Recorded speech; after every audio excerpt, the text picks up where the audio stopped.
People को लेकर। हालांकि हमने अपने पिछले कई अंकों में भी पीपल को लेकर अलग अलग बातें की हैं, लेकिन जितना ज्यादा हम आपसे जान रहे हैं उतना ही ज्यादा इसके रहस्य और उजागर हो रहे हैं, तो जिज्ञासा भी बढ़ रही है। पीपल के लिए अक्सर एक बात कही जाती है कि पीपल दीर्घ आयु का वरदान देता है, व्यक्ति की आयु बढ़ाता है। हालांकि किस तरीके से ये चीजें संभव हैं, क्योंकि पीपल तो एक वृक्ष है, अपने ही स्थान पर रहता है। हम मनुष्यों की ये आयु जो बढ़ाता है, किस औषधि तत्व के कारण? देखिए, पीपल संसार में ऐसा पेड़ है जिसके दो जन्म होते हैं जी। इसका बीज पेड़ से तैयार हुआ, पक्षी ने खाया, विष्ठा के द्वारा जहां इसका बीज पड़ा, नमी मिली, पेड़ तैयार हो गया। जी। इसे थोड़ी सी नमी चाहिए, ज्यादा नमी की जरूरत नहीं है, और फिर बड़ी तेजी से फैलता है और बहुत लंबी इसकी आयु है। महात्मा बुद्ध में गया जी में जो प्रचार किया और जो शोध करके बुद्ध धर्म को अपनाया, वो भी पीपल के पेड़ से निकाला था जी। वो अभी भी वो पेड़ वहां गया जी में मौजूद है। अच्छा जी। तो जिस पेड़ की, जिस चीज की उम्र ज्यादा है, वो दूसरे को भी उम्र बख्शता है। अब इसमें इसके पत्ते, इसके डांठल, इसकी छाल, इसकी जड़ की छाल, पंचांग जिसको हम बोलते हैं, सारे के सारे इतने गुणों से भरे हुए हैं कि जिसकी हम गणना नहीं कर सकते जी। अब यदि आप इसका प्रयोग कर रहे हैं तो सबसे बड़ी बात तो यह है कि आपको बीमारी कोई नहीं होनी, और आपकी लंबाई भी ऐसे बढ़ेगी जैसे वर्षा ऋतु में बंजर जमीन में नमी आने पर हरियाली बढ़ती है। और दीर्घ आयु तो देगा, जब शरीर स्वस्थ रहेगा तो दीर्घ आयु होगी। बिल्कुल। यदि इंसान के शरीर में कोई रोग ना लगे, कोई दवाई ना खानी पड़े, तो कोई भी 120 साल से पहले शरीर नहीं छोड़ता। जितनी भी मौतें होती हैं रोग से होती हैं जी। आपकी पाचन शक्ति खराब होगी, आपकी पैंक्रियाज नहीं काम कर रही, आपके फेफड़े पूरा ऑक्सीजन नहीं ले रहे, कोई भी कारण हो सकता है, परंतु हर एक अंग को ऐसे साफ करता है जैसे मैले कुचैले कपड़े को गर्म पानी में सोडा डाल के उसका मैल निकाल के कपड़े साफ करते हैं, ऐसे शरीर को साफ करने वाला है। तो निर्घाटु में साफ लिखा है कि यदि लंबी आयु लेनी है चाहिए तो आप पीपल से मांगिए जी। इसके फलों को, इसकी कोपड़ों को, इसकी छाल को, इसके दूध का प्रयोग यदि आप करते हैं तो जिंदगी में कोई रोग होगा नहीं। और जो प्रतिदिन पीपल की लकड़ी की दातन करता है उसके दांत कभी नहीं गिरते, जब वो शरीर छोड़ेगा तभी दांत टूटे, उसके साथ जाएंगे जी। बीच में जाते जी। गुरु जी, हमने अक्सर ऐसा सुना है कि पीपल से दूध भी निकलता है, तो अगर उसकी दातुन के लिए हम कोई उसकी डंडी तोड़ते भी हैं तो उसमें दूध भी निकल कर आता है, तो क्या वह दूध मुंह में इन्फेक्शन या ऐसी कोई चीज उत्पन्न करे? इन्फेक्शन को खत्म करता है। अच्छा। अब आपका कोई जख्म ऐसा फैल गया जो कि आपके लाख उपचार करने के बाद वो फैलता जा रहा है, बिल्कुल, जिसे कैंसर है।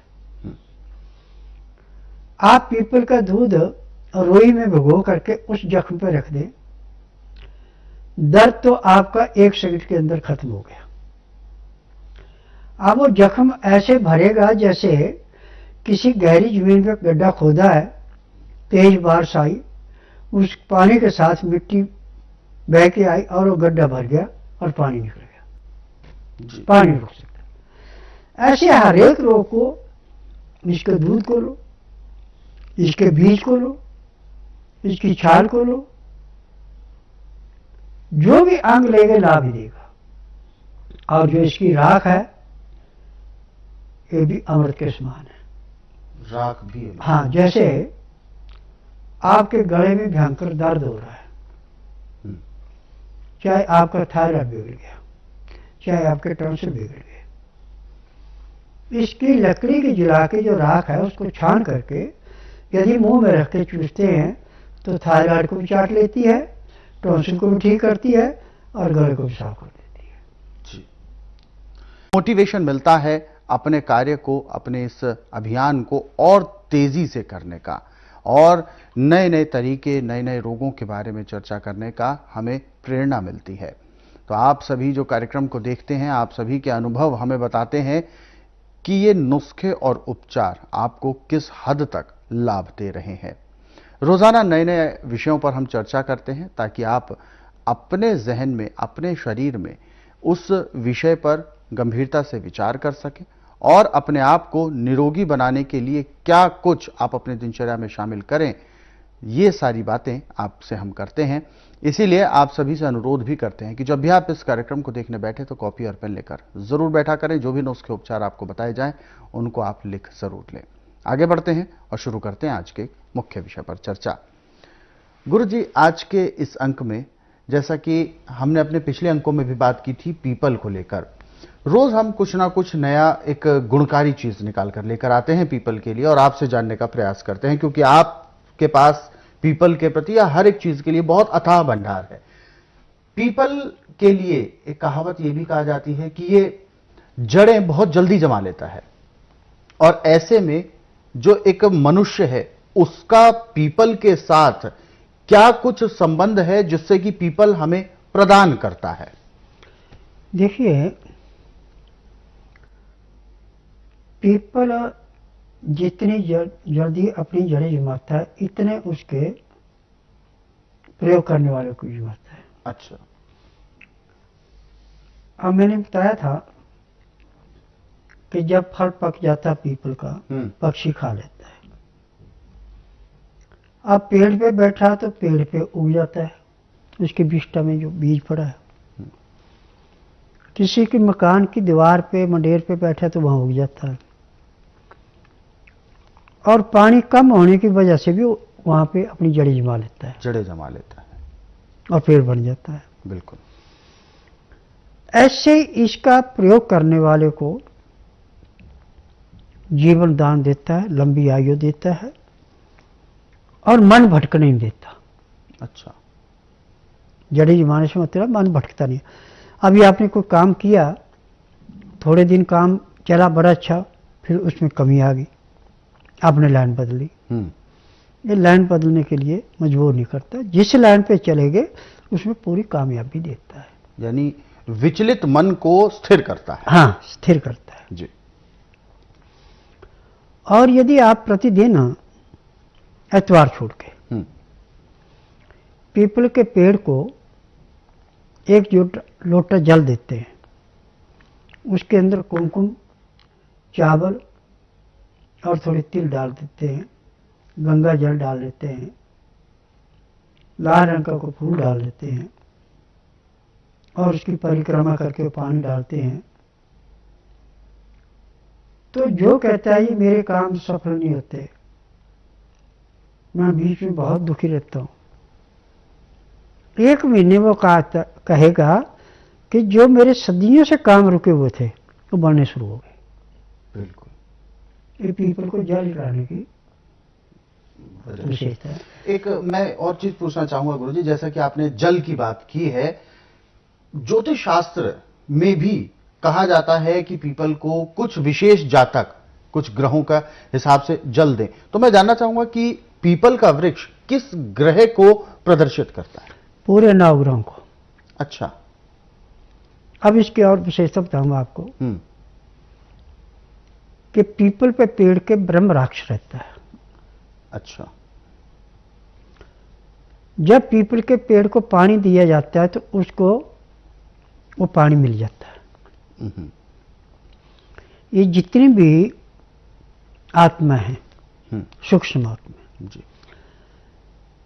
ये किसी के शरीर में या उसके हाथ के दिए वो को खाती हैं, हम्म, खुद नहीं खाती। जी। अब इसमें ऐसी आत्मा भी हैं कि जब उनको आपने अपने बस में कर लिया और आपने कह लिया कि मुझे ये चीज चाहिए, हम्म, तो आपने कहने की देर थी वो चीजें लाके वहीं उसी टाइम रख देगा। जी। आप जहां मर्जी चीज रखी हो वहां से उठा के ले आगे, जितने मर्जी ताले लगा दो वहां से उठा के ले आगे। इन चीजों के अंदर ताकत है। हम्म, तो पीपल के पेड़ को जो 12 महीने पानी देता रहता है, और जो शनिवार को पीपल के पेड़ के नीचे सरसों के तेल का दिवा जलाता है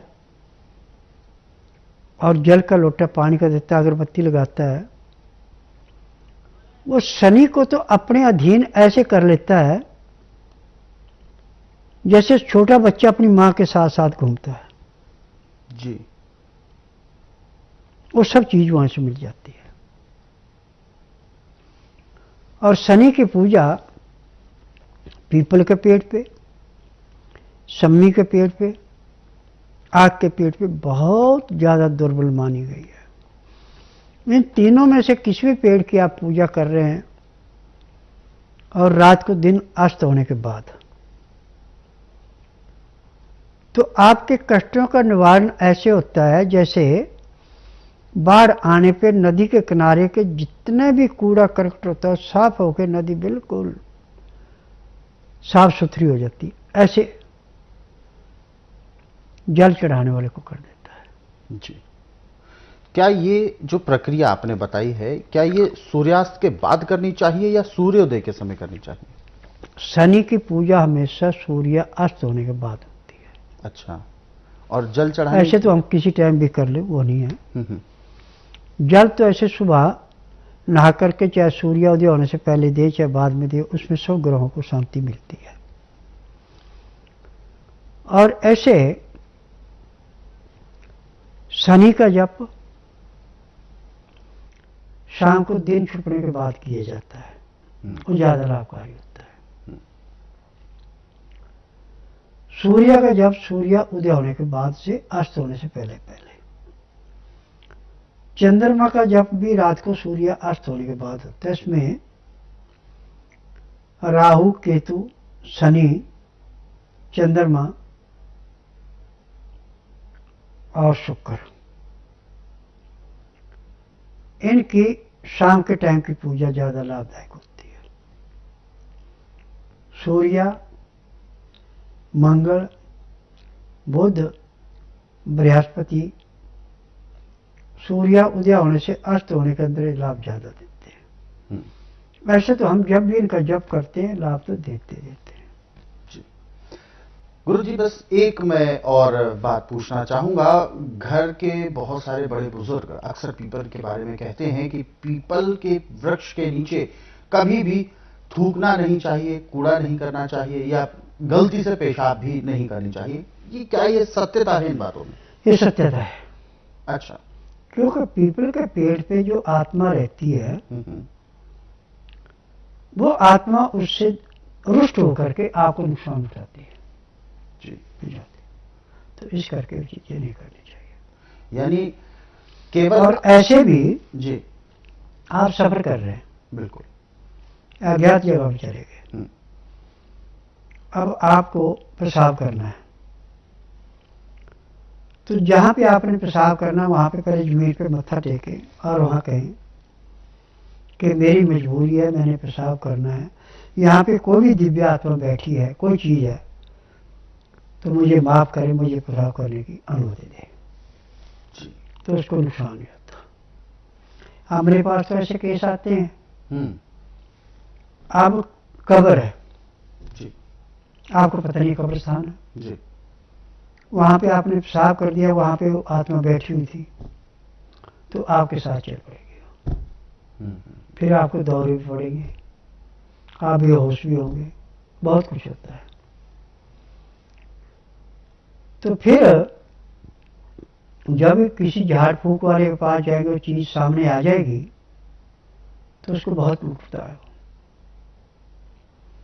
परंतु उस आत्मा को उतनी देर तक दूर रखता है जितनी देर तक उसका अपना पेट नहीं भरता। बिल्कुल। जैसे पेट भर जाता है वो आत्मा फिर खोल देता है। तो ये सब एक तरह से धंधे का प्रयोग करना हाँ। है। जी।